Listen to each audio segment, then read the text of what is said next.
Last week, as I read through my second draft, I realized one huge aspect was missing: character voice. Despite writing from a close third-limited perspective, my POV characters were coming across as flat, generic, and uninspired. So I had a little think about which author does character voice best and settled on either Joe Abercrombie or George R. R. Martin. And after asking the internet who does this better and reflecting on my own immersion in each of their characters, I settled on Joe Abercrombie. Sorry, Mr. Martin. And because I was already very familiar with the characters in the first Lost series, I decided to study the characters from A Little Hatred instead, all with the goal of breaking down exactly how Joe Abercrombie achieves his unique character voices, applying these lessons for one of my own characters, and seeing how well these techniques work for me. So because I haven't read A Little Hatred yet, the first thing that I want to do is just read through a chapter or so.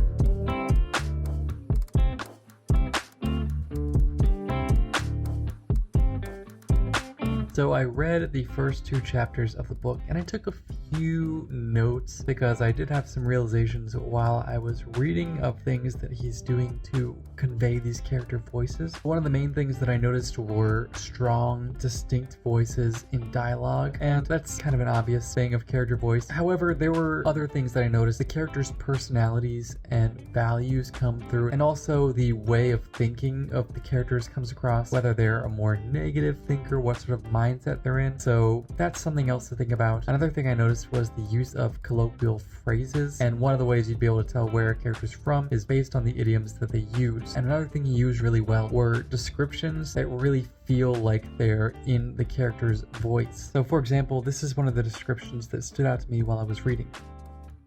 By the dead, she felt sore and squeezed out. Twice the pain of a night at the ale cup, and none of the sweet memories. So with the description, we're also getting an idea for the character, who she is, and what sort of things she thinks about, how she thinks. So those are the main things I noticed so far from this reading. Now what I'm going to do is what I did with A Game of Thrones, where I was copying the text directly. And what that did for me last time was it gave me really close observation of what's happening in the text. So I'm going to do that and see if I can come up with some more observations on how Joe Abercrombie is able to create these character voices.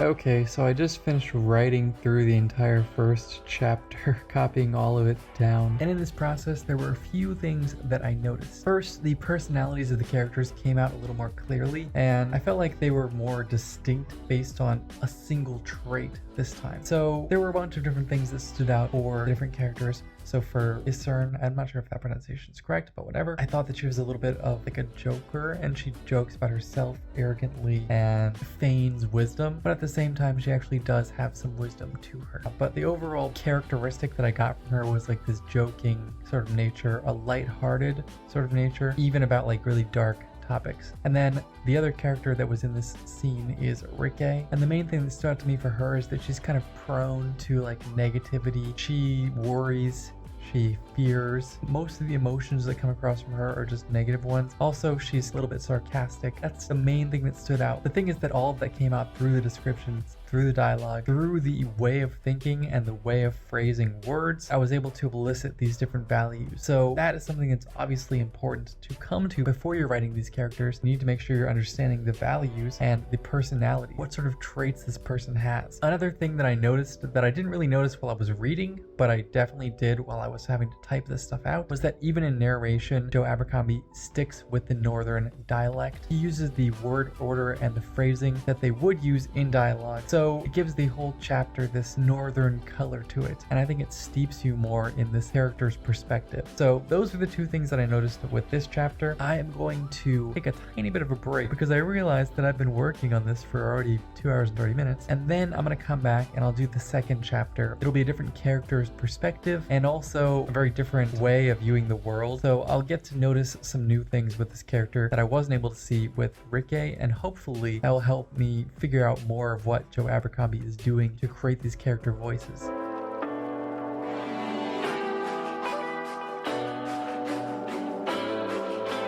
So I just finished working through all of the second chapter, which was in Leo's perspective, and it was mostly the same sorts of observations from the first chapter, but there were some things that were different here and there. First of all, the personality observations were very clear. Leo comes through as somebody who's not very thoughtful, focuses more on instant gratification than delaying gratification. The dialect and the voices used internally do seem a little bit more posh, a little bit more like a noble person rather than a traditional northerner. That's another thing that stood out as being kind of the same. The main thing that was different that I noticed was the difference in what the character chooses to focus on. In Rika's chapter, she focused on her own bodily sensations since she wasn't really feeling that well, and she also focused on what was going on with Izern and observing her actions, what she's saying, the things around her, and all this sorts of stuff. So she's pretty observant, she's looking around, she's trying to figure things out, and she's also paying attention to herself. Whereas with Leo, it feels like he's paying a greater percentage of his attention to himself and focusing less on the people around him. Those were the main things I noticed with reading this and trying to learn from the way that Joe Abercrombie writes character voice. And I think I've got some good ideas for what I can do with my own characters. So going by these main tenets, first of all, figure out the character personalities, figure out the traits that they have, and figure out the things they value so those can come through. Second, make sure to include the way that they speak in the descriptions from their POV, and consider before you start writing in their POV, what does this character spend their time focusing on? What would they spend their time focusing on in this scene, knowing what I know about what's going through their mind here. So I think what I'm going to do tomorrow is I'm going to spend some time figuring out a few of these things for one of the characters. Then I'm going to start revising some of the scenes from that character using these aspects of character voice and seeing if I can really bring out the voice for the character. For now, I need to eat something, but I'll see you tomorrow to continue working on this. So now one of the first and most important things that I need to work out is figuring out the personality of the character, figuring out their values, traits. And recently I just did this using the book Getting Into Character, and it really worked out well for me. So I'm just going to continue working on this, trying to figure out the values, traits, the personality, and that would be one component of writing these better character voices. And also I want to note that I'm going to start doing this for Lucian because I think he's the one who has the least character voice coming through in this POV.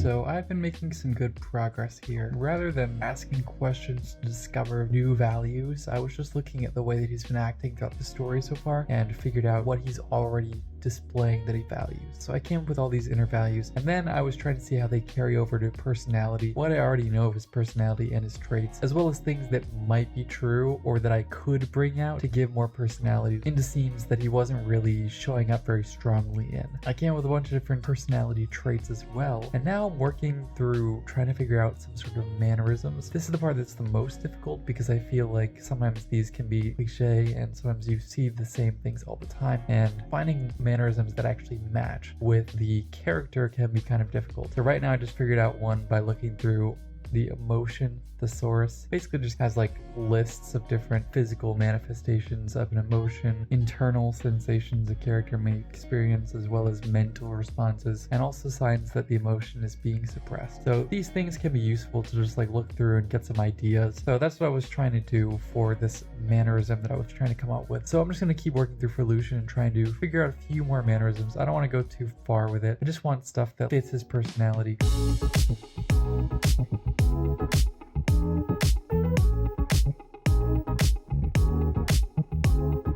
Now that I figured out the values, traits, mannerisms, and all that other stuff, the next thing I want to focus on is the way of thinking. The way the character looks at the world, whether they have a positive mindset toward it or a negative mindset, how they think about the world is what I want to try to figure out. Unfortunately, I'm not entirely sure about this because there was only one example that I thought of, which was Rika from yesterday. So I think I'm going to read a little bit more from some other characters' perspectives and try to see if I can figure out how this has gotten across to the reader.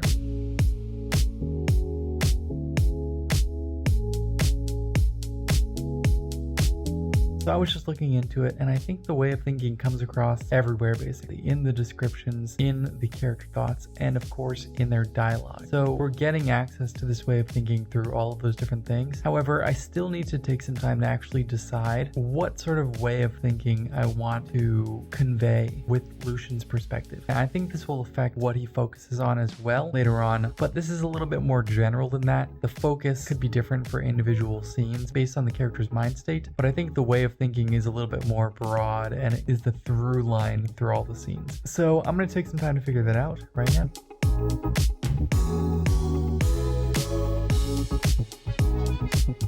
So I just finished up with taking some notes on his way of thinking as well. So now I think I'm actually ready to get started on applying what I've been learning so far to his character in an actual scene and seeing if I can bring out that character voice. So I'm just literally going to start with the first scene of this second book. The first thing that I need to do is figure out one more of these other Joe Abercrombie elements, and that is the choice of focus for the scene. So I want to figure out what the character might be focusing on most during this first scene, and then I'll try to bring out those details in the description and whatnot. So first, let's just figure out that, and then I'll get into actually trying to combine all of these elements to make up the character voice.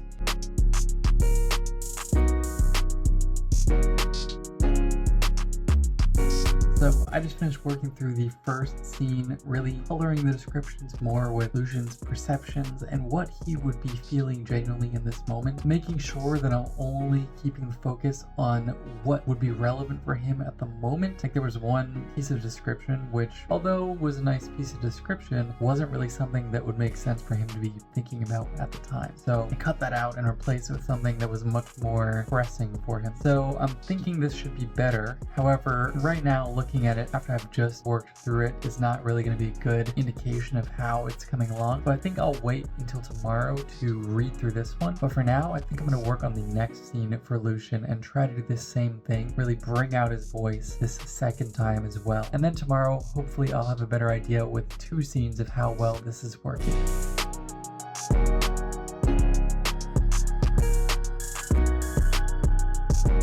So I just finished revising this second scene for character voice, and I hope that it came through. We'll have to see tomorrow, but I did make some pretty decent sized changes, and one of the things that I really focused on was character focus. What I ended up doing was coming up with the character focuses before each of the scenes, and I actually included it in Plotter. I came in and I created a new attribute and then put in different things that he might be focusing on throughout the scene. So that was the main thing that I worked on here in this second scene, but for now I'm going to call it here for the day. I made a lot of great progress with character voice, and tomorrow I'm just going to come back and check on this and see how it worked out and see if the voice came across better and if I like the focus better. Hopefully, what I learned here studying Joe Abercrombie will have served me, but we'll have to find that out tomorrow. And now, I'm going to actually read through what I updated and see if the character voice comes out more than it did before.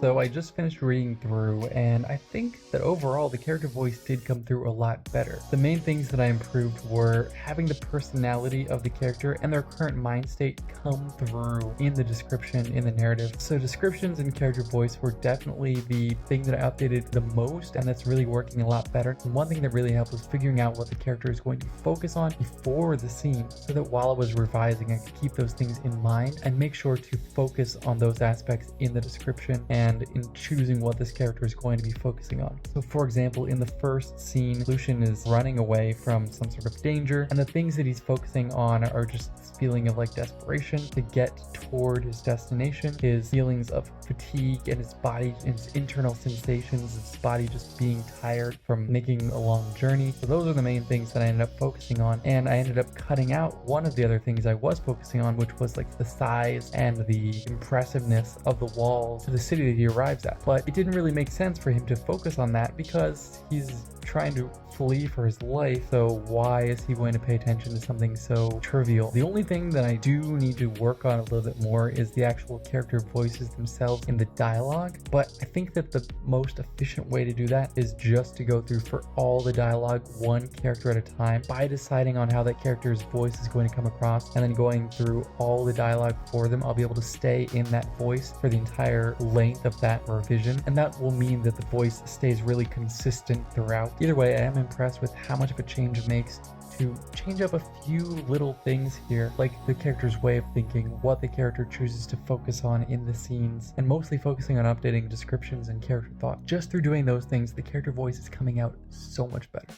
Before studying Joe Abercrombie's use of character voice, I wasn't really all that sure how to create this effect. However, through analyzing his writing, I was able to break it down into a few simple components that I can use in the future to revise all the POVs for my novel, and hopefully end up with something that is thoroughly enjoyable to read. All with the goal of breaking down how Joe Abercrombie... Before studying Joe Abercombie's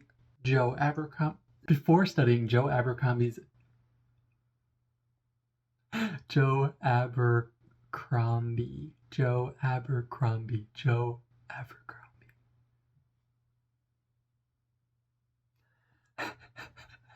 Before studying Joe Abercrombie's, I forgot what I was going to say because I said it right.